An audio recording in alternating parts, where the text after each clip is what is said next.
Sugar versus salt. The hidden mechanism driving high blood pressure. Your blood vessels are under constant mechanical pressure right now, and what's driving it may not be the salt you think. Blood pressure is not just a number recorded during a medical visit. It is a continuous physical force exerted against the walls of every artery in the body, affecting the brain, heart, kidneys, and vascular system every second. Over years, this pressure gradually reshapes blood vessels, Increases the workload on the heart, and determines whether vital organs remain functional into older age. Hypertension is one of the most common yet under-recognized diseases in modern societies. It rarely produces symptoms until serious complications occur, such as stroke, heart attack, kidney failure, or vascular dementia. For decades, public health messaging has focused primarily on reducing salt intake as the main strategy for controlling blood pressure. While sodium does influence blood pressure, emerging research suggests that the underlying drivers are more complex. Physiologically, blood pressure is determined by three primary factors: cardiac output, blood volume, and vascular resistance. Cardiac output refers to the amount of blood pumped by the heart with each beat. Blood volume represents the total circulating fluid within the vascular system, largely regulated by the kidneys. Vascular resistance reflects how relaxed or constricted the arteries are, which is strongly influenced by endothelial function and nitric oxide production. When any of these three factors increases, blood pressure rises. When multiple factors increase simultaneously, the elevation can become clinically significant.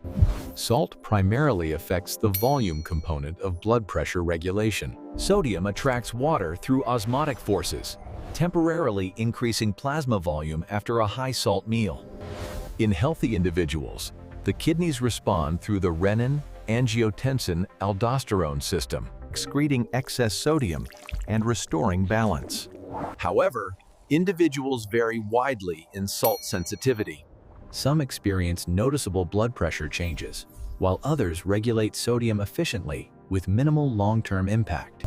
Sugar and refined carbohydrates, however, influence blood pressure Through hormonal and metabolic pathways that are less widely recognized.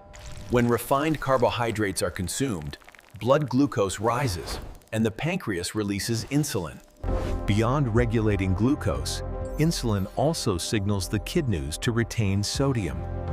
Chronic elevation of insulin, commonly seen in insulin resistance, Keeps the kidneys in a persistent sodium retention state, expanding blood volume even when dietary salt intake is low.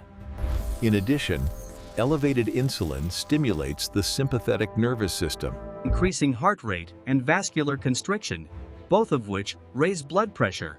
Fructose metabolism further complicates this process.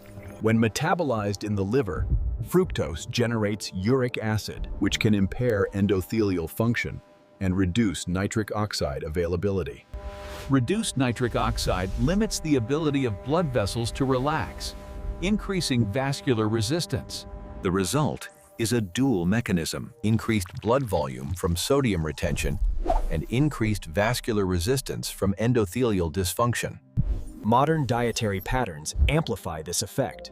Ultra-processed foods frequently combine high sodium with refined carbohydrates, While remaining low in potassium and fiber, nutrients that normally support vascular relaxation and sodium excretion.